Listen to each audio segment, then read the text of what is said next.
Bonsoir à tous et un grand merci d'être fidèles à la OLTV. Merci de nous retrouver pour un après-match et une après-victoire de l'Olympique lyonnais ce samedi qui s'est imposé 4-2 sur la pelouse de Guingamp avec deux périodes complètement différentes. On va débriefer tout ça avec Jérémy Bréchet. On retournera bien sûr à Guingamp dans quelques instants avec nos envoyés spéciaux pour les premières réactions. Un match complètement fou. En première mi-temps, vous le verrez, rien. Et tout est arrivé en deuxième. Décidément, c'est lyonnais. Mais la récompense pour les Lyonnais, elle est là. Regardez au classement. Au classement, eh bien, avant les matchs de Montpellier, avant d'autres rencontres de cette 13e journée, c'est une belle affaire puisque Lille a été accroché ce vendredi par Strasbourg. L'OL est toujours 4e, mais l'Olympique lyonnais revient à une longueur de Montpellier et à deux longueurs de Lille. Montpellier, bien sûr, va jouer ce match en retard. Jérémy, on va décortiquer ce match. Si en 30 secondes, il fallait le résumer, il y a eu tellement de différences entre la première partie et la deuxième partie de cette rencontre. Comment, en 20 secondes, vous pourriez me dire ce qui s'est passé à Guingamp ce samedi? C'est un copier-coller de beaucoup de matchs qu'on a eu cette saison. Mais cette fois, on a vécu une fin de match beaucoup plus tranquille parce qu'avec 2 buts d'avance, on était plus serein, mais on a encore un peu mal à la tête.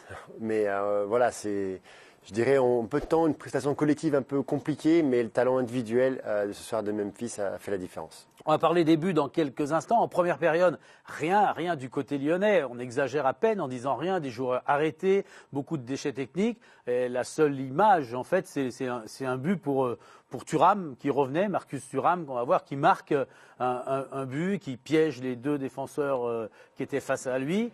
C'est la seule image qu'on peut sortir de la première période presque. Oui, c'était une première période très compliquée. On n'a pas eu de ressorts mentaux. On était un peu dans le dur dès le début du match. Et là, sur un ballon dans le dos de latéral droit, Ludovic Blas, c'est ça, centre rentré. On n'avait pas d'ailier dans le système. Et puis un beau centre. Et là, Marcus Thuram qui saute vraiment plus haut que Marcelo. C'était le duel un peu de ce match d'Arnaud. Et puis, sur les premières minutes, il en est sorti vainqueur, Thuram. Cela se situe à 20-21 minutes dans le match. On pense que les Lyonnais, avant la fin de la première période, vont essayer de réagir. Et rien. On n'a rien à montrer. Les joueurs n'avaient rien, pas d'essence, pas de carburant et pas de mental. Oui, c'est un peu ça. Oui, pas d'essence, pas de ressorts mentaux. C'est sûr que encaisser ce but comme ça assez rapidement, c'était dur. Mais on a senti une fatigue mentale. Alors c'est compréhensible. Mais on attendait tous un peu mieux, mais parfois, du moins en sa première mi-temps, on n'en était pas capable. Au vestiaire, on imagine que Bruno Genesio a dû parler à ses joueurs. C'était quand même très inquiétant parce que le mal à la tête après Offenheim dont on parlait avant la rencontre était là. On s'est dit, ils n'ont pas récupéré d'Offenheim. Oui, presque. Oui, c'est vrai qu'il n'y avait pas de mouvement dans le jeu. Les joueurs étaient très peu en demande du ballon, très peu disponibles aussi. Et apparemment, les murs ont tremblé à la mi-temps. Et comme disait Maxwell, les joueurs se sont parlé entre eux, voulaient montrer un autre état d'esprit. Et après 1 heure de jeu, c'est venu, enfin. Morale à 0 avant d'aller à 7 heures de jeu à la pause de cette rencontre, puisque l'OL, qui était mené 1-0, avait toujours perdu jusque-là à Reims, à Nice, face au PSG. Bien évidemment, pas de possibilité de revenir dans le match, donc on pouvait s'inquiéter. Et puis il y a eu quand même 5 à 10 minutes entre la 45e et la 60e où ça allait un peu mieux. Et enfin, l'éclaircie est venue. Et après l'éclaircie, c'est devenu beaucoup plus facile. Donc on va parler quand même de ce mental. L'éclaircie, c'est le but sur la frappe de Aouar, un service de Memphis, et puis la frappe cadrée de Houssem Aouar pour ce score d'1 partout. Et là, on a senti, d'abord on a vu le joli geste d'Aouar, mais on a senti assez vite que le match pouvait changer dans la tête et dans les pieds des Lyonnais. Oui, puis la maîtrise du ballon aussi a fatigué beaucoup les Guingampais. On a senti qu'il y a eu un peu un temps faible chez eux et sur une seule passe finalement Memphis arrive à trouver Aouar qui se projette juste devant la surface et Houssem il fait vraiment un geste de grande classe quoi. Un contrôle, une frappe en très peu de temps, un plat du pied de grande classe et il loge le ballon au ras du sol à gauche du gardien et c'est un but libérateur puisqu'on a senti après le Lyonnais beaucoup mieux. 62e minute et puis après on vous montrera tout au long de la deuxième partie de cet après-match tout ce qui s'est passé. On ira dans quelques instants pour les premières réactions auprès des vestiaires. On reste encore ensemble, Jérémy, deux petites minutes pour vous montrer la 67e minute. Memphis qui avait été alors totalement transparent pendant toute la première période et qui, à l'image de ses coéquipiers, va se réveiller, même il va sonner le réveil avec Houssem Aouar cette fois-ci pour une passe décisive pour Memphis. Oui, les deux qui ont été quand même les grands animateurs et un beau jeu en mouvement à 3, encore une fois. Dès qu'il y a un jeu à 3, ça donne quelque chose de sympa. Il déclenche une frappe vraiment magnifique au 18 mètres sur un service de Houssem. Et une frappe inattendue, parce que lui, pareil, il enchaîne très très vite, contrôle-frappe, enroulé, toujours à gauche du gardien. Et ce 2-1 fait vraiment beaucoup de bien. Et je pense que lui le savoure aussi à ce moment-là. Parce que... 2-1, on reste encore avec Memphis pour ce service collectif et ce but. Et puis on va vous remontrer d'autres moments importants de cette deuxième période. Arnaud Rivenet qui est dans les couloirs, lui il n'a pas l'écran et il n'a pas les images et les analyses de Jérémy. On ira le retrouver avec Loris dans quelques instants. 67e minute, là le match va changer Jérémy. C'est vraiment là, on va peut-être beaucoup insister sur la psychologie, le mental, mais ça y est, on a l'impression qu'on retrouve maintenant des Lyonnais aérés dans leur tête et qui arrivent à appliquer ce qu'ils font à l'entraînement, ce qu'ils savent faire en tant que professionnels. C'est assez incroyable. Dites-nous. Ben non, mais cette équipe, elle marche vraiment à la confiance, quoi. C'est-à-dire qu'on sent que dès qu'il y a eu l'un partout et le 2-1, les mentalités, l'état d'esprit était beaucoup plus libéré, beaucoup plus offensif. On a vu du mouvement, ce qu'il n'y avait pas en première mi-temps. Et on a vu des joueurs, jouer, faire des jeux combinés, trouver des solutions de jeu, mais néanmoins, c'est quand même vraiment les qualités individuelles qui ont fait la différence ce soir, avec encore une fois Houssem et pour une fois, ces derniers temps, Memphis qui vraiment qui a fait la différence vraiment. Et c'est vrai que c'est pas fini dans ce match. 69e minute, Ferland Mendy va avoir une belle occasion. Le ballon va effleurer le poteau. Et puis 73e minute, coup franc pour les Lyonnais. Ferland est là près du ballon. Memphis est en train de lui parler, mais c'est sûr, ça doit être pour Memphis. Et là, lui qui voulait du respect, effectivement, du respect, il y en a parce que ce ballon touche l'arête, la transversale et l'arête du poteau gauche. Là, c'est le talent à l'étapeur qui parle. Un coup franc, il en a émis des coups francs, mais aussi beau que celui-ci, il n'y en a pas beaucoup. Et il ressemble un peu à un coup franc à la Juninho, il monte très très haut. Le ballon qui monte très haut, qui redescend sous la barre en pleine lucarne. S'il y avait une toile d'araignée, je pense que là, elle est bien enlevée. Il y a le gardien qui ne peut rien faire, donc c'est vraiment le but libérateur puisqu'il donne de l'air à l'équipe et il fait du bien à tout le monde. Là aussi, pour frapper, il faut être en confiance, il faut être aérien, comme on l'a dit depuis quelques minutes. Et puis, c'est pas fini puisque les Lyonnais savent ménager le suspense en fin de partie, même si vous le savez, ce soir, ça s'est bien terminé. Il y a eu un penalty pour une main involontaire de Morel dans la surface, mais le penalty est arrivé, la sanction est tombée et ça fera un doublé pour Marcus Thuram. On est à 12 minutes de la fin, on pense que le Roudourou peut relancer son équipe, attention. Oui, c'est vrai que c'est un centre qui paraît un peu anodin. Bon, il y a une frappe, elle est déviée, mais elle tombe sur la main de Jérémy, on va dire. Il se tourne en plus, donc penalty, oui, il y a. Carton jaune, par contre, je trouve que c'est vraiment pas nécessaire, quoi. Mais néanmoins, oui, il y a penalty, il n'y a rien à dire, puisqu'en se tournant, il touche le ballon du coude, sans le vouloir, sans même regarder le ballon. Et Marcus Thuram qui revenait, c'était son retour, qui inscrit un doublé. Et voilà les Guingampais qui reviennent à une longueur. 3-2 à ce moment-là au score. Mais puisque Memphis avait promis de tenir bon jusqu'à la fin, il va offrir à Maxwell Cornet un 4e but qui va libérer totalement les Lyonnais. Memphis encore, on verra tout à l'heure, on vous remontrera quelques-uns de ses buts, on vous remontrera la fiche, les stats de Memphis. Mais avant la fin de la partie, 83e, l'OL va s'échapper avec un 4e but. C'est un long engagement d'Anthony. Là, le rentrant, Maxwell Cornet qui fait un super contrôle de la poitrine, il trouve Ferland, qui décale Memphis. Et là, un petit numéro de soliste de Memphis qui va trouver Maxwell, qui, pour son deuxième ballon, vient crucifier un peu le gardien. Un corps sur sa gauche, une action bien menée. Et encore une fois, Memphis a la baguette sur un côté gauche qu'il affectionne souvent, où il se déporte souvent pour servir sa coéquipier. 4-2, 4 buts marqués. On disait en avant-match que cette saison, les Lyonnais marquaient le pas au lieu de marquer des buts par rapport à la saison dernière. En tout cas, à ce moment-là de cette période. Et bien là, 4 buts, ça va faire du bien à la moyenne des Lyonnais. Philippe, c'est bien pour Maxwell qui joue peu en ce moment et qui là, sur 2 ballons, marque un but. En termes de stats, ne peut pas faire mieux.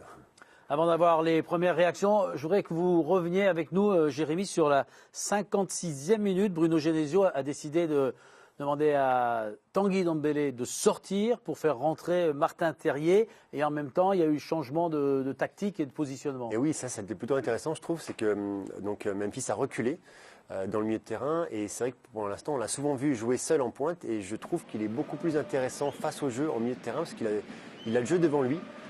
Plutôt que de jouer en remise, et ça lui a permis de distiller ses ballons et de partir de plus loin, donc se libérer du marquage. Et on sent qu'il est peut-être plus à l'aise avec les défenseurs face à lui que les défenseurs dans son dos. C'est le poste un petit peu inhabile, mais c'est vrai que d'avoir Memphis dans cette situation-là, ça l'a rendu aujourd'hui extrêmement fort. Une image de Guingamp avec Ali Bouaffa, l'ancien joueur de l'Olympique lyonnais. Ça va nous permettre de quitter les studios et de retourner tout de suite en Bretagne, après Ali, qui est en train de débriefer tout seul, ou presque, on ne sait pas, le match. Arnaud, vous n'êtes pas loin du bus des Lyonnais, on aura des réactions dans quelques instants. Vous avez commenté le match avec Loris Martin tout à l'heure. Quel sentiment vous laisse de cette fin d'après-midi bretonne? Vous avez encore mal à la tête à la mi-temps, j'en suis sûr. Soyez francs. Oui, ça c'est sûr que voilà, cette équipe a décidé de nous faire des sautes d'humeur et de sentiments, de sensations. C'est assez incroyable. Donc oui, effectivement, vous avez vu Ali, avec qui on a discuté un petit peu à la mi-temps, qui est recruteur maintenant pour le RC Strasbourg. Ça, c'est entre parenthèses. Donc oui, cette équipe on n'arrive pas à la suivre. Hein. Donc a priori des échos que j'ai pu avoir là tout à l'heure avec notre confrère de Canal, ils ont pris c'est pas une soufflante, c'est une déferlante à la mi-temps pendant 10 minutes. Donc force est de constater, c'est que ça a porté ses fruits, puisque les Lyonnais sont revenus avec d'autres intentions et au final ça se termine bien. Mais que ce fut dur sur ce match, notamment les 45 premières minutes. Et quel sentiment vous laisse le match de Memphis? Qu'est-ce que vous, qui l'observez depuis des mois, vous l'avez vu pendant 1h30, quel sentiment vous laisse ce qu'il a fait en première et en deuxième période? C'est toujours pareil, c'est un joueur agaçant au possible, mais terriblement talentueux aussi. Il est capable de tout, il est capable de nous faire gagner des matchs, de nous faire basculer des matchs du bon côté, mais aussi du mauvais. Donc voilà, il est parfois nonchalant, parfois des pertes de balles extrêmement facile pour lui, pour un joueur de sa trempe. Et à côté de ça, il met un coup franc stratosphérique. Il est dans tous les coups, il marque 2 buts, il est à l'origine des 2 autres buts. Donc il fait gagner son équipe, clairement. Il hausse son niveau de jeu. Quand il est comme ça, évidemment qu'il il est intouchable. Après, voilà, il a besoin peut-être d'aller chercher un petit peu de provocation pour donner le meilleur de lui-même. C'est peut-être sa façon de fonctionner. Après, il n'avait pas répondu présent les 2 derniers matchs, après avoir parlé suite au match d'Angers. On l'attendait au tournant, il n'avait pas répondu présent. Aujourd'hui, il a répondu présent, mais que sur une mi-temps. Donc il faut lui aussi beaucoup plus de régularité. Un mot encore avant d'avoir des joueurs à votre micro.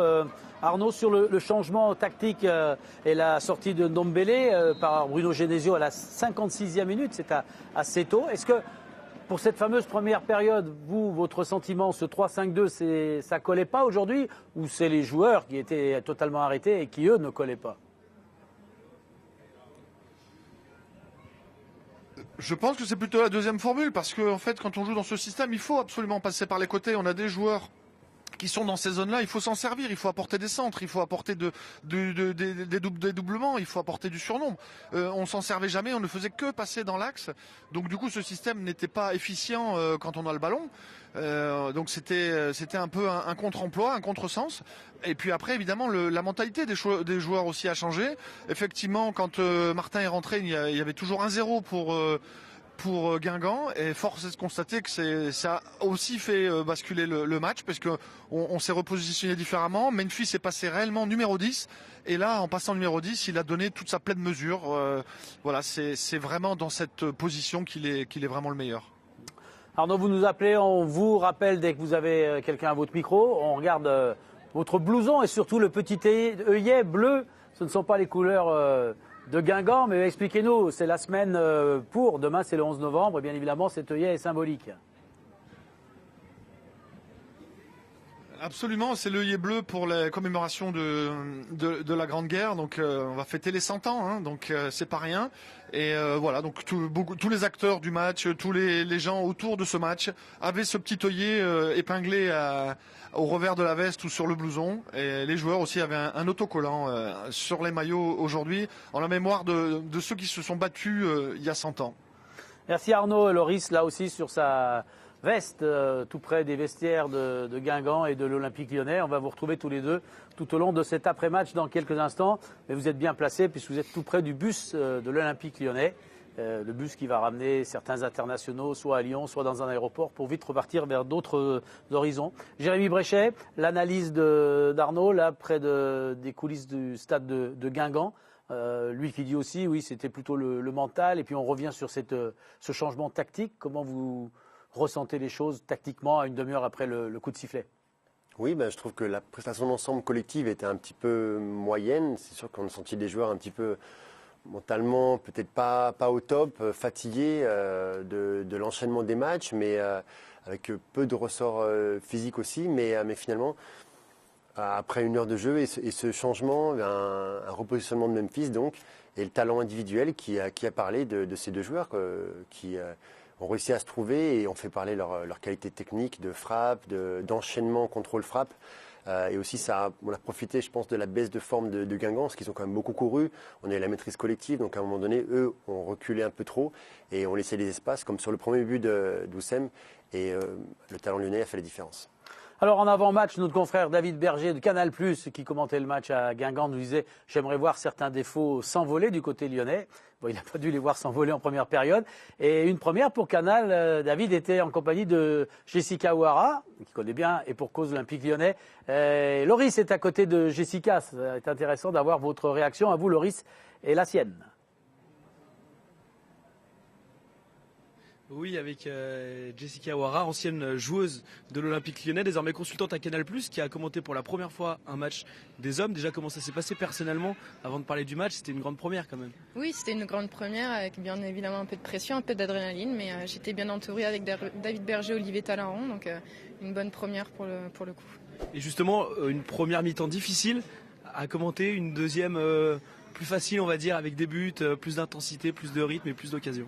Oui, plus d'occasions, après plus difficile quand on est lyonnais. C'est sûr que quand on est supporter lyonnais, moi je ne le suis pas, mais quand on est supporter lyonnais, bien évidemment, c'est plus difficile à encaisser. On a vu un Lyon encore une fois deux visages, comme depuis le début de saison, capable du pire en première mi-temps, comme du meilleur en deuxième mi-temps, aussi avec un réveil de Memphis Depay qui a été très important dans cette deuxième mi-temps, impliqué sur les 4 buts lyonnais. Et justement sur l'ensemble du match, Noël a deux visages, vous l'avez dit, comment on l'explique et comment on explique aussi ce sursaut d'orgueil? Comment on l'explique? Hélas, on ne l'explique pas depuis le début de saison. On ne comprend pas pourquoi Lyon est capable de passer à travers des premières mi-temps, à travers 20 minutes de match et être capable, comme une deuxième mi-temps, de marquer 4 buts et d'être intéressant dans le jeu. Donc on ne l'explique pas. Je pense que même Bruno Genesio et son staff ne l'expliquent pas pour le coup. Après, je pense que Bruno Genesio, on le sait, a poussé une grosse soufflante à la mi-temps et c'est normal. Et quand on est joueur, quand on sort d'une première mi-temps comme celle-là, on n'a qu'une envie, c'est d'attaquer la deuxième mi-temps et de montrer un autre visage. Et pour une ancienne joueuse internationale comme vous, qu'est-ce qu'on pense de Memphis? Il est parfois agaçant, mais il l'a montré ce soir, extrêmement talentueux. Extrêmement talentueux, ça on le sait. Si aussi Lyon est en Ligue des Champions cette année, c'est aussi en grande partie grâce à lui et son énorme deuxième partie de saison la saison dernière. Maintenant, voilà, il a parlé. Pendant 2 matchs, il n'avait pas prouvé et là, il a prouvé sur ce match-là. Maintenant, on attend plus de lui, on attend de lui d'être constant parce qu'on sait que c'est un joueur de talent, mais pour être encore plus talentueux, il faut pouvoir prouver à chaque match. Et maintenant, hors équipe masculine, parce que vous êtes aussi une spécialiste du football féminin, vous êtes justement consultante de la D1 féminine sur Canal+. Il y a un choc qui se profile, c'est PSG-OL. C'est le prochain gros match de D1 féminine. Comment on aborde ce match et qu'est-ce que justement vous en pensez ? À l'heure actuelle, très clairement, Lyon, depuis le début de saison, montre un visage très clairement au-dessus du PSG. On sent le PSG avec beaucoup de mal dans cette première partie de saison, à gagner sur des petits scores, 1-0, à faire match nul contre Lille, à avoir du mal, même contre Bordeaux, même si elles ont gagné 2-0 le week-end dernier, c'était compliqué pour elles. Lyon est au-dessus. Maintenant, à Paris, d'élever son niveau de jeu s'ils veulent réussir à faire un résultat et surtout ne pas perdre le titre dès ce match-là. Et un petit mot, parce qu'en ce moment, c'est la trêve internationale également de l'équipe de France féminine. Il y a la Coupe du Monde qui approche à grands pas en France. Ouais. Il y a beaucoup de Lyonnaises, il y a aussi des Parisiennes. Il y a un match ce soir. elles sont dans de bonnes conditions, tout se passe bien? Oui, elles sont dans de très bonnes conditions. Quand on fait une Coupe du Monde à la maison, on sait que la FIDE de toute façon met tout en œuvre pour que l'équipe féminine soit dans les meilleures conditions sur toutes les grandes compétitions et tout au long de l'année. Là encore plus, ça va être en France. On attend énormément de public, on espère qu'il va y en avoir. Elles se préparent au mieux. Et puis on va faire en sorte qu'elles fassent un très très bon tournoi et j'espère qu'elles vont aller au moins minimum en demi-finale. Merci beaucoup Jessica, merci et félicitations. Merci. Merci Loris, vous pouvez transmettre à Jessica que le 18 novembre, puisqu'on aura 1 heure d'avant-match avant le choc face au Paris Saint-Germain pour les filles et qu'elle commentera pour Canal, on ira la retrouver. En tout cas, son analyse était intéressante. Elle disait, moi je m'explique pas tout. Est-ce que Bruno Genesio s'explique beaucoup de choses ce soir? Il est en conférence de presse, je vous propose d'aller écouter les premiers mots de l'entraîneur de l'OL.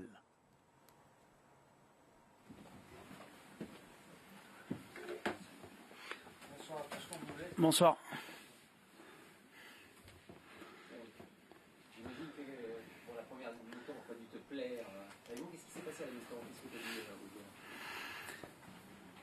On a recadré certaines choses au niveau tactique déjà. Je leur ai demandé de mettre beaucoup plus d'engagement parce que pour gagner un match, il faut gagner les duels. Et c'est ce qu'on n'a pas fait, enfin en tous les cas pas suffisamment fait en première mi-temps. Et puis de se lâcher, de jouer leur jeu et non pas de jouer avec le frein à main. On tremblait, on a posé la question, la première sur les mots de Bruno Genesio à la mi-temps.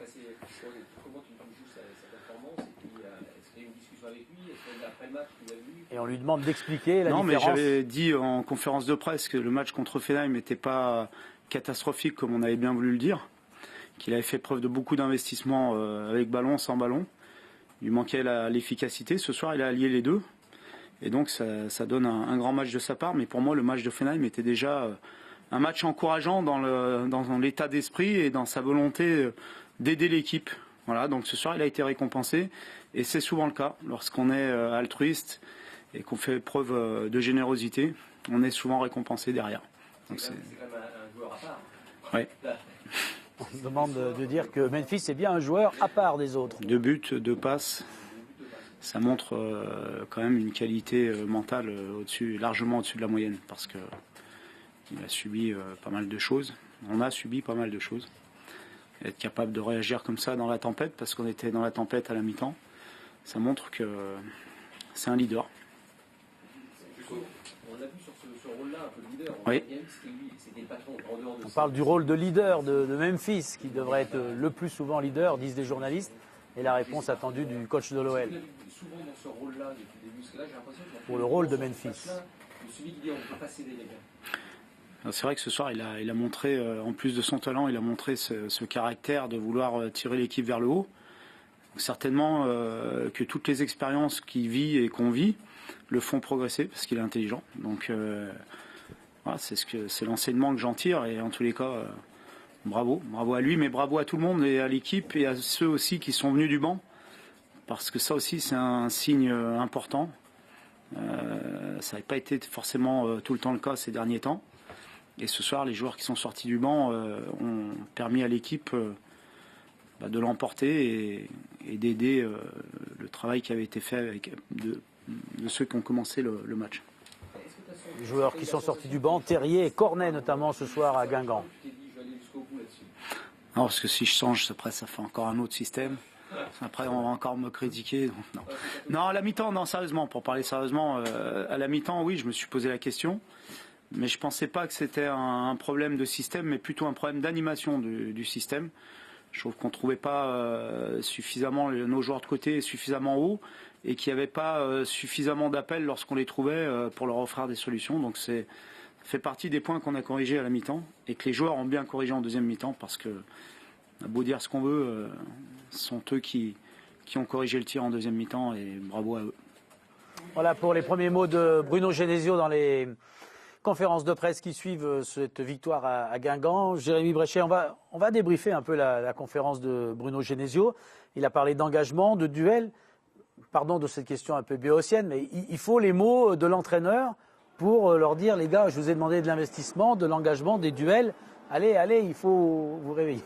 Non, Tous les joueurs le savent que dans le match, c'est des choses à mettre, quoi. C'est des invariables, on va dire ça, à mettre sur un terrain. Mais parfois, dans des moments difficiles, c'est bien d'entendre le coach, qui est quand même un peu le chef du bateau, quoi, qui le rappeler et qui est un électrochoc à la mi-temps. C'est sûr, parfois, ça fait du bien. En tout cas, là, c'est ce qu'il fallait faire, quoi. Et Bruno Genesio a souligné également les joueurs entrants, leur performance, le travail de Terrier, de Cornet. C'est peut-être aussi un message pour Bertrand Traoré qui était hors du groupe aujourd'hui. Quel sentiment vous laisse cette notion bien appuyée de Genesio sur le banc? Parce que l'équipe, elle n'est pas composée seulement des 11 qui jouent ou de ceux qui rentrent, c'est composé de tout l'effectif et il a besoin de tout le monde au fil de la saison pour être sur le terrain et être performant. Donc, il a besoin de ses entrants. Et c'est vrai que Maxwell, qui a peu joué ces derniers temps, a fait une rentrée remarquée quand même. Ça, c'est important. Il peut compter sur lui. Jérémy aussi, qui a peu joué et qui a enchaîné 2 matchs, encore une fois, a été solide derrière. Donc, c'est important d'avoir des joueurs sur qui compter dans toutes les situations. Mais aussi, bravo à lui quand même d'avoir fait ses bons choix, d'avoir trouvé ce système, d'avoir maintenu Memphis alors qu'il était quand même au centre de toute l'attention et qu'il était critiqué de toutes parts. Il aurait pu le sortir éventuellement, il aurait pu mettre Maxwell d'entrée, peut-être que ça aurait fonctionné ou pas. Donc il a fait les bons choix lui aussi et ça on peut aussi lui tirer un coup de chapeau. Si vous nous retrouvez et si vous suivez fidèlement cet après-match, on va retourner pour les réactions des joueurs après avoir entendu Bruno Genesio. Peut-être un détour également pour écouter les 2 co-entraîneurs, Dido et Roturo, ce soir, qui prenaient la place sur le banc d'Antoine Combaré avant de la laisser à Jocelyn Gourvenec à partir de lundi prochain. On va aller en conférence de presse avec eux pour écouter leurs sentiments sur cette nouvelle défaite de la Lanterne Rouge. Alors le tenir, c'était pas le meilleur moyen de le gagner. On parle du 1-0. Mais quand on joue une équipe du top 3 du championnat comme ça, on sait qu'avec la débauche d'énergie qu'on a eue en première mi-temps, qui a été énorme, on sait que peut-être on est amené à souffrir. Ils y étaient préparés, mais on a rencontré en même temps dans cette équipe du top 3 un joueur qui fait quand même la différence ce soir avec 2 buts magnifiques, c'est Memphis Depay. Donc quand un club est dans la difficulté, en plus de ça, rencontre ce type de joueur-là, c'est difficile, mais ça, il a quand même fait la différence à un moment donné du match. Évidemment, à Guingamp, on se souviendra de la performance de Memphis ce samedi en Bretagne. Question également sur le jeu de Guingamp qui a eu en deuxième période beaucoup de mal à tenir le ballon, à inquiéter les Lyonnais. Oui, bien sûr. Après, tout se joue à tout moment.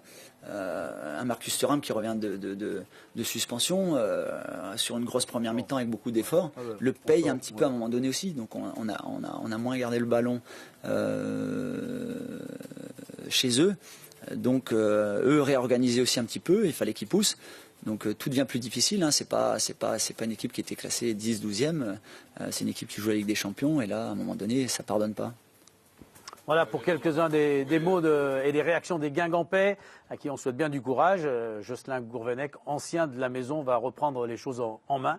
Mais bien évidemment, après 13 journées, le bilan est très faible pour les anciens joueurs d'Antoine Comboiré. On va retourner à Guingamp dans quelques instants. Les joueurs sont en train de sortir, de passer tout près de Loris et d'Arnaud. Je voudrais qu'on s'intéresse à... Si encore un mot de Memphis pour vous donner, Cyril Collot m'a soufflé des stats d'Optajan. Là, en 2018, il est impliqué, Memphis, sur 28 buts en Ligue 1 et il a marqué 16 fois. Donc on peut peut-être vous montrer, en attendant d'autres réactions avec vous, Jérémy, des images que nos amis de la régie ont retrouvées. Bien sûr, c'est les coups francs de Memphis, notamment des coups francs à l'entraînement. Et en remontrant tout à l'heure ce but marqué à Guingamp ce samedi soir avec une trajectoire, c'est pas Juninho, mais c'est un ballon qui a été poussé très fort et qui est redescendu. On va regarder un peu la façon dont il s'entraîne. Il y avait Fekir pas loin de lui il y a quelques heures avant la blessure de Nabil.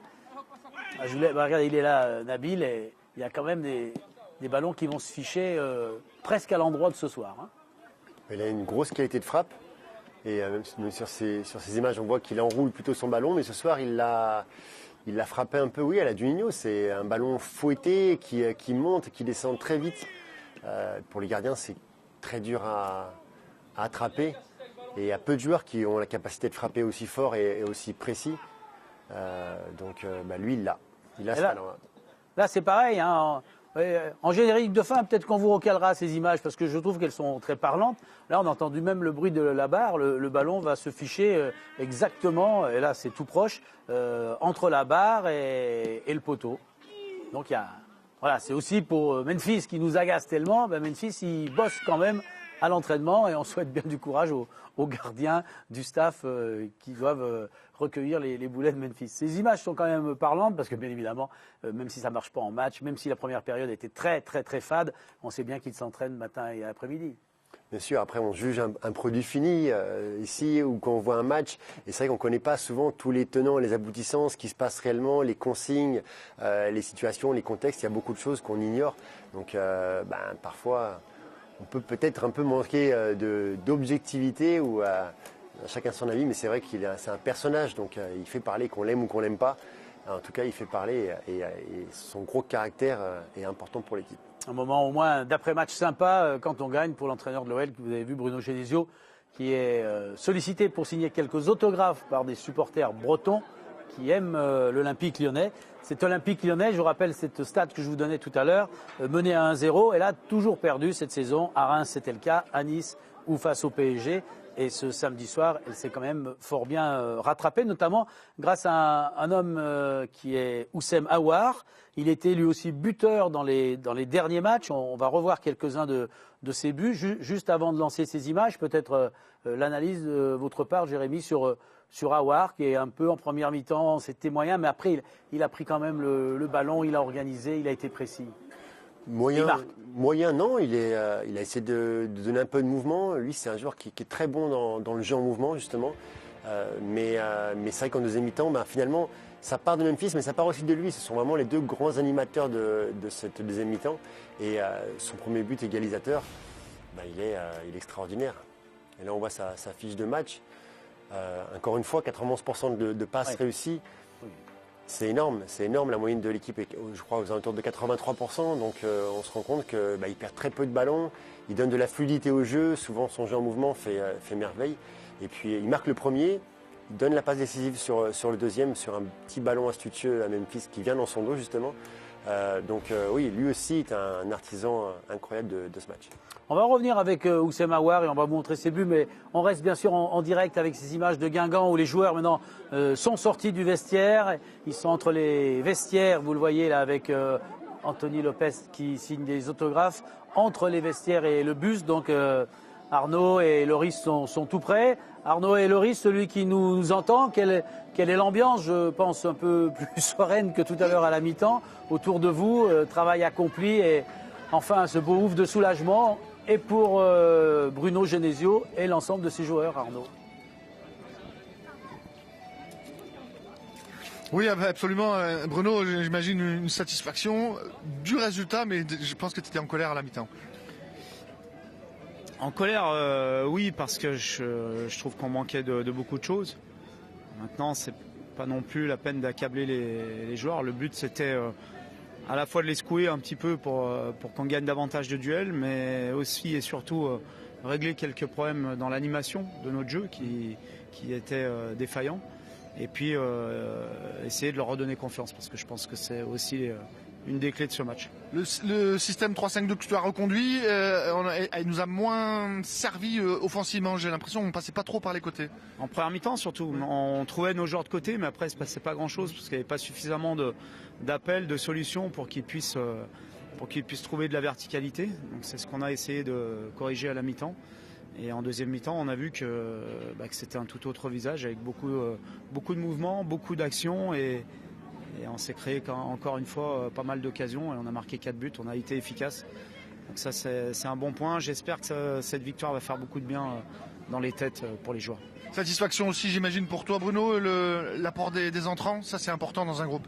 Oui, c'est un bon signe de la part de joueurs qui viennent du banc, de montrer qu'ils sont dans l'esprit et qui sont décisifs. Ce soir, les 3 qui sont rentrés ont été dans ce domaine très très bons. Donc ça, c'est un bon signe. Ça veut dire que le groupe vit et que le groupe est fort. Merci beaucoup, Bruno. Bon retour. Merci. Merci Arnaud, vous êtes en place, vous bougez pas, vous allez nous rappeler comme d'habitude, on a encore d'autres réactions à votre micro. Bruno Genesio va aller saluer les derniers supporters à travers les grilles, mais je voudrais reprendre avec vous Jérémy pendant quelques instants, tout simplement bien dans les têtes. Ça fait du bien dans les têtes. Ça veut dire que effectivement ils ont besoin de ce bien-là, les joueurs lyonnais. Il faut se servir des mots de l'entraîneur, mais c'est quoi? C'est une victoire comme ce soir qui peut les libérer, leur faire du bien, c'est une chose, mais aussi leur enlever la pression. Il restait quand même un bout d'Offenheim, moi je le disais en avant-match. Oui, c'est sûr, c'est une victoire qui fait du bien à plusieurs titres. Déjà, en termes de points comptables, oui. On revient sur Lille, on distance Saint-Etienne avant le derby. On va voir les résultats des autres. Maintenant, jouer avant les autres, c'est bien aussi, comme ça libère pour le week-end, juste avant une semaine internationale, donc ça c'est déjà bien. Deuxièmement, ils ont marqué 4 buts, quoi. 4 buts marqués, alors que ces derniers temps, il y avait des petits problèmes offensifs dans la finition. Là, 4 buts, et peut-être qu'il y en aurait pu y avoir plus. Au crédit de Memphis, encore un centre en retrait en première mi-temps qui aurait pu déboucher sur un but en première mi-temps. Donc, et puis oui, ça fait du bien d'emporter une victoire par 2 buts d'écart. Donc ça va vraiment permettre à tout le monde de se reposer et peut-être aux blessés de revenir plus tranquillement. On vient de voir le programme de la 13e journée. On va vous montrer les enseignements au classement, puisque Lille, on vous le rappelle, a été accroché hier soir par Strasbourg et que Montpellier va jouer dans la soirée. Du coup, au niveau comptable, ça ne bouge pas au niveau des places, mais avec un match en plus pour l'instant, Saint-Etienne a 4 points de retard. L'OL revient à 1 point de Montpellier, toujours avec un match en retard. Bien évidemment, c'est un moment important et un point à faire au classement. Les joueurs continuent d'attendre que tout le monde soit dans le bus en signant quelques autographes. Encore un mot sur les mots de Bruno Genesio. Il n'y a pas de solution, il n'y avait pas d'appel en première période. Comment vous, professionnels, vous expliquez que pendant 45 minutes, on ne sache plus faire des appels? C'est quelque chose qui peut un virus qui contamine tout le monde? S'il y avait la solution, je pense qu'on l'aurait trouvé rapidement au bout de 10 minutes de jeu, mais c'est vrai que la première mi-temps a été sorti une équipe un peu amorphe, quoi, on l'a dit, sans ressort. Sans ressort, et quand on touchait les latéraux, ils l'ont dit, très peu de mouvement, souvent 2, 3, 4 joueurs alignés devant et sans mouvement. Et ça donnait que des passes latérales, et souvent les passes latérales, on se les fait attraper, quoi. Donc on s'est pris 2-3 contres, et ça a été plutôt dangereux en première mi-temps. On a vu des pertes de balles aussi de Lucas, quand même, qui généralement perd très peu de ballons parce qu'il y avait très peu de mouvement. Donc il fallait vraiment cet électrochoc à la mi-temps. Ouais. Allez, j'arrête de mettre le doigt là où le train n'arrive pas à l'heure, où ça peut faire un peu mal, où il y a eu des déchets ou des difficultés. On revient à une autre partie de notre après-match, par exemple, pour continuer à décrypter le jeu d'Oussem Aouar. Ce soir, on a vu sa fiche avec ses 91% de passes réussies. On va vous montrer quelques buts d'Oussem qui est buteur cette année, bien évidemment. Alors que le président Olas va sortir dans quelques instants, on ira le voir. Alors on est avec les buts. Il a marqué contre Marseille, vous allez le voir contre Nantes, vous allez le voir buteur également contre Angers, contre Bordeaux et contre Guingamp. Ça, ce sont des images sympas à voir. Et pour rappeler, Oussem Aouar, qu'on pensait dans le mois de septembre, au début de la Ligue des Champions, peut-être un peu en dessous, il ne faut pas oublier qu'il a marqué et marqué souvent. Oui, ce qui est surprenant, c'est qu'avec lui, tout paraît facile. Mais c'était Gérard Matic qui disait, mais en fait, c'est un joueur très puissant déjà. Donc, balle au pied, il perd très peu de ballons, pour ainsi dire, les 91% de passes réussies. Et puis, il se projette très très bien sans ballon. Il a un jeu sans ballon assez incroyable. En jeu en mouvement, il est intelligent dans son placement, dans les intervalles, et il se projette souvent. Il est souvent au second ballon. Donc il a de multiples qualités, ça c'est sûr, mais en tout cas devant le but il panique pas. Encore une fois, ce soir le premier but est assez incroyable, c'est qu'il met un petit plat du pied, le ballon il va très doucement au ras du poteau, alors que d'autres auraient peut-être tenté une frappe forte et lui non. Et ça montre une maturité assez impressionnante pour son âge. Alors voilà les statistiques d'Oussem, 48 matchs, 11 buts, 6 passes décisives. Et pour la saison 2017-2018, 13 matchs, 5 buts, une passe décisive. Oui, c'est vrai, il passe bien le ballon et il marque assez souvent également. Ah oui, Il est très efficace. Et il a eu ce soir le don de marquer avec ce plat du pied bien placé, ce ballon, de marquer un moment important. C'est grâce à cette égalisation à la 62e minute dans le match face à Guingamp que les Lyonnais ont trouvé la respiration. Complètement, on était plutôt mal embarqué et c'était un temps faible un peu des Guingampais et il se met dans un espace juste devant la surface. Et là, il enchaîne, hop, contrôle, il se replace bien face au ballon, petit plat du pied et il laisse aucune chance au gardien. Mais il avait vu l'espace, il s'est placé dedans et bien sûr après le talent de Memphis pour lui donner un bon ballon. Mais néanmoins, ça paraît simple comme ça, mais c'est pas si simple à faire. Là-bas à Guingamp, en tout cas, les joueurs ne sont pas tous sortis. Regardez ces images en direct. C'est le temps des photos, des selfies, des autographes. Et l'ambiance est plutôt sereine et bon enfant. On savoure tranquillement et notamment au micro d'Arnaud. Ouais, avec Maxwell, déjà bravo pour ton entrée fracassante. Ça fait du bien, j'imagine, de retrouver un peu de temps de jeu et surtout d'être décisif. Ouais, ça fait du bien surtout de retrouver les terrains parce que ça fait un moment que j'ai pu retrouver les terrains depuis la sélection. Et aujourd'hui, en plus, avec un but à la clé, donc ça fait vraiment plaisir. Et première mi-temps complètement à côté de la plaque. Par contre, seconde, vous avez bien redressé la barre. Qu'est-ce qui s'est passé à la mi-temps ? Non, je pense qu'on a vu une équipe qui avait plus envie que nous sur cette première mi-temps.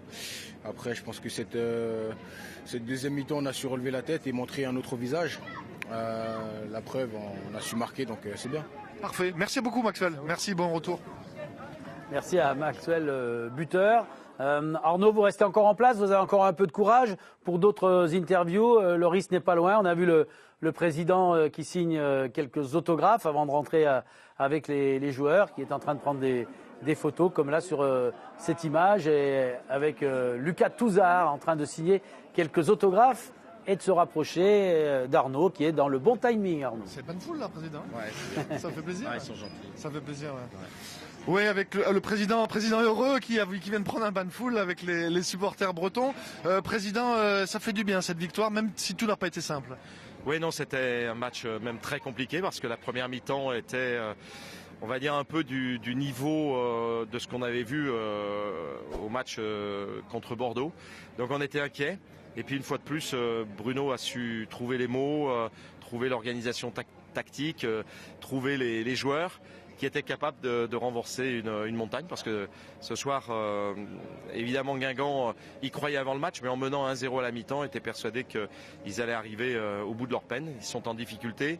Une bête blessée est toujours une bête plus difficile à apprivoiser.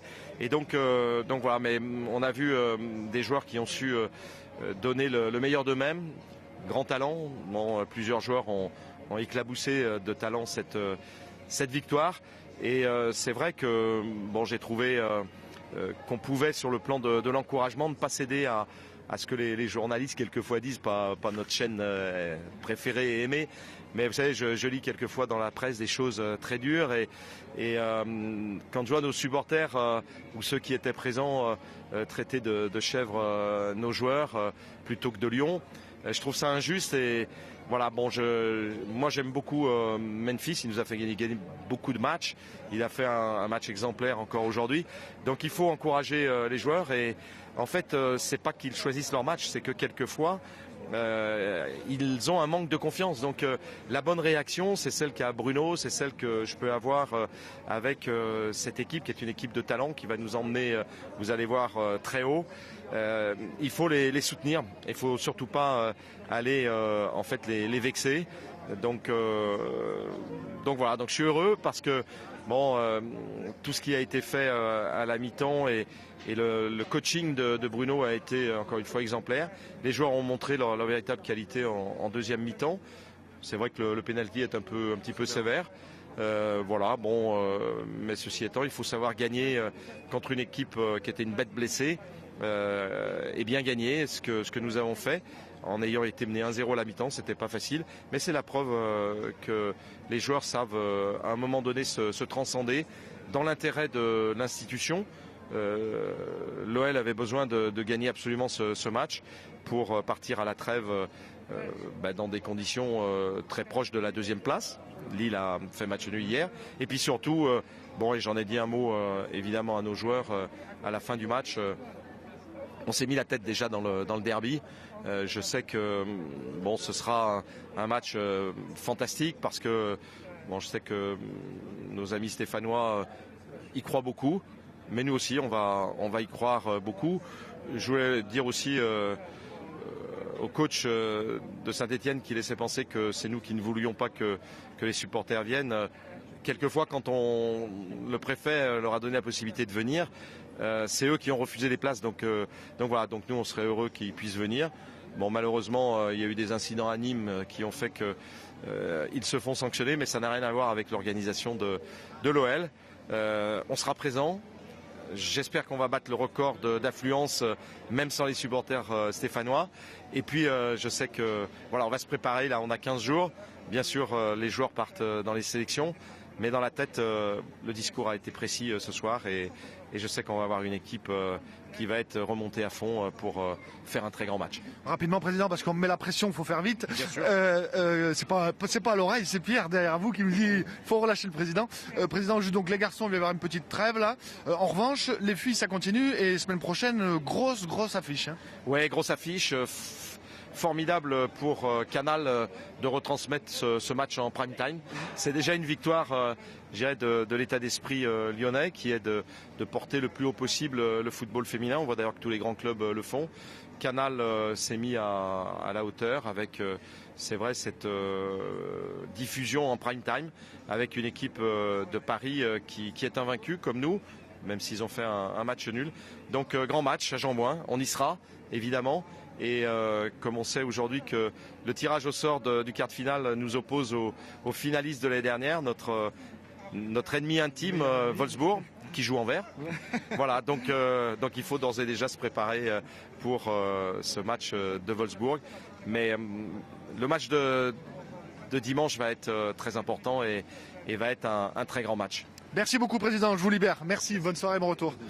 Arnaud, restez avec nous, mais c'était très bien les deux dernières questions. Arnaud reste avec nous pour les dernières réactions, mais vous avez eu bien raison de vous projeter vers le 18 novembre prochain. C'est dimanche, demain c'est le 11 novembre, mais dimanche, match à 21h sur Canal+, bien évidemment, et un avant-match d'une heure en notre compagnie, avec bien sûr les filles toujours très disponibles auprès de Reynal Pedros, avec Théo Riverain, avec Camille Abili. Il y aura vraiment du monde, Olivier et Coralie qui seront sur place, bien sûr, à Jean-Bouin. Et puis le 23, une grosse émission spéciale, tout le monde sur le pont à l'OLTV, le vendredi 23. La Ligue a fixé à 20h45 le derby. Et Jérémy, c'est sûr que ça fait du bien au classement, ça fait du bien aux têtes, mais c'est très important avant une trêve de déjà dire tiens, la prochaine fois c'est un grand match ou c'est là qu'on ira avec l'esprit et le classement intéressant.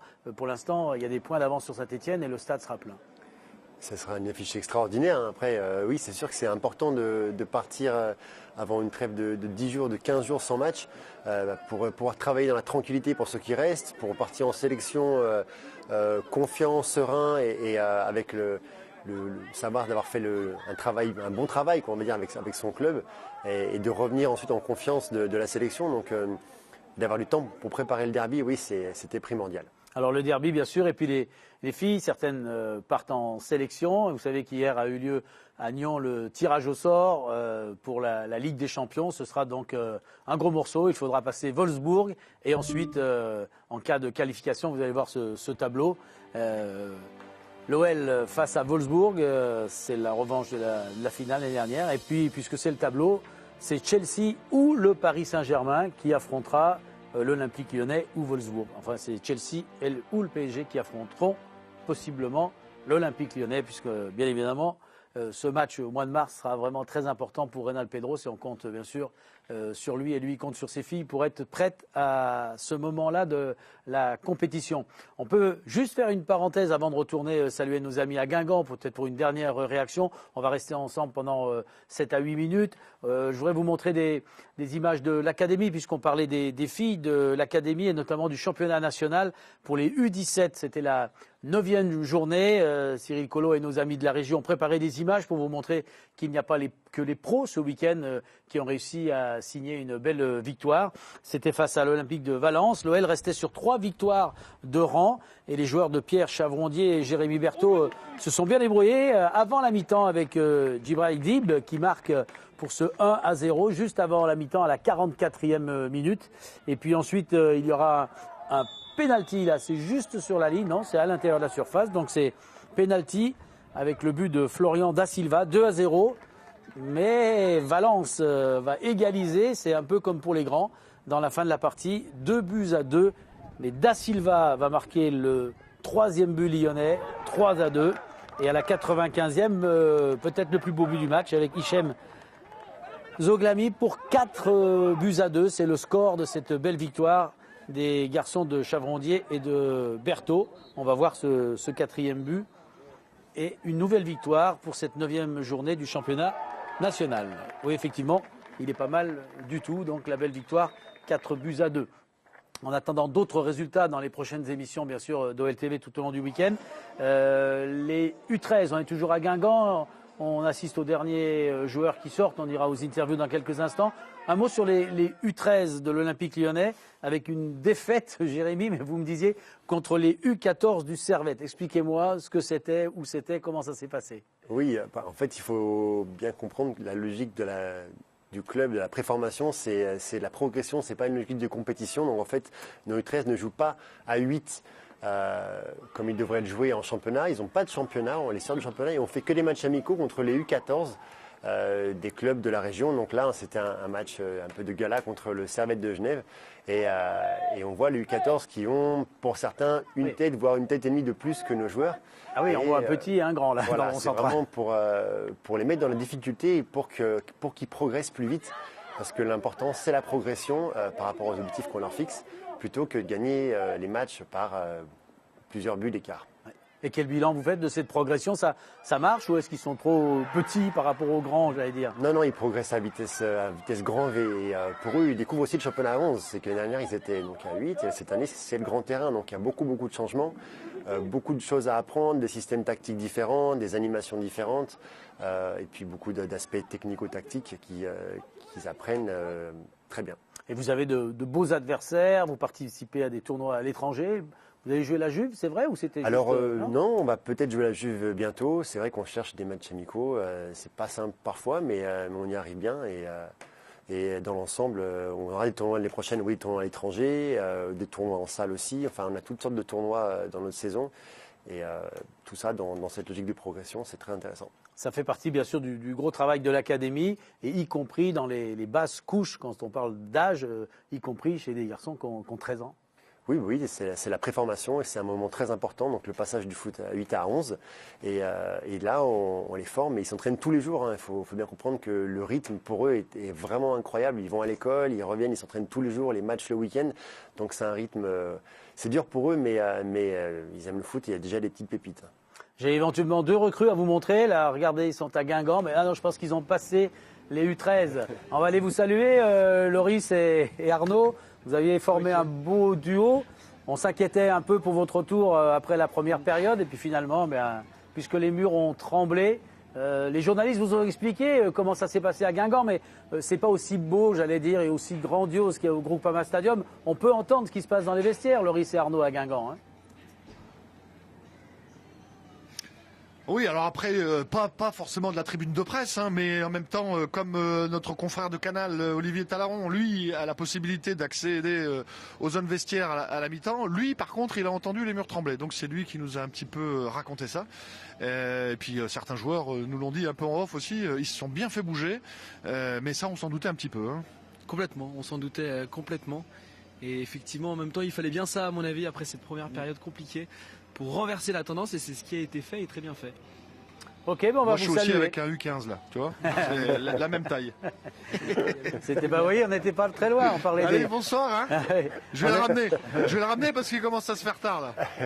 D'accord. Et dans quelques semaines, ça sera un U17. On le proposera à Pierre Chavrondier et à Jérémy Berthaud, à moins que la direction de LTV veuille le garder comme journaliste. Après tout, je pense que c'est la deuxième solution qu'on va choisir, Loris. En tout cas, Merci à vous, à David Garcia, toute la technique qui vous entourait à Guingamp, où il n'a pas trop plu, où finalement l'orage n'aura duré que 45 minutes. On sourit, mais voilà. Hein, Arnaud, à la fin d'Offenheim, mercredi dernier, c'était pas pareil. Merci à tous les deux. Non, c'était pas la même. C'était pas la même, c'est vrai. Bon retour. Ciao, ciao. Merci beaucoup. On va se séparer dans quelques instants. Jérémy, globalement, vous aviez connu souvent dans votre carrière des matchs en 2 parties, en disant tout est fichu, c'est mort aujourd'hui à la mi-temps, et finalement des renversements. Parce qu'il y a parfois des renversements dans les derniers instants ou par morceaux du match, mais alors pile ou face comme cet après-midi, ça arrive souvent en foot. Souvent, peut-être pas comme cette année, l'Olympique Lyonnais en tout cas, mais ça arrive parfois, oui. Et puis c'est jamais fini. Même quand on perd 1-0 ou quand on perd 2-0, il faut jamais rien lâcher. C'est ce qu'on dit généralement dans les vestiaires.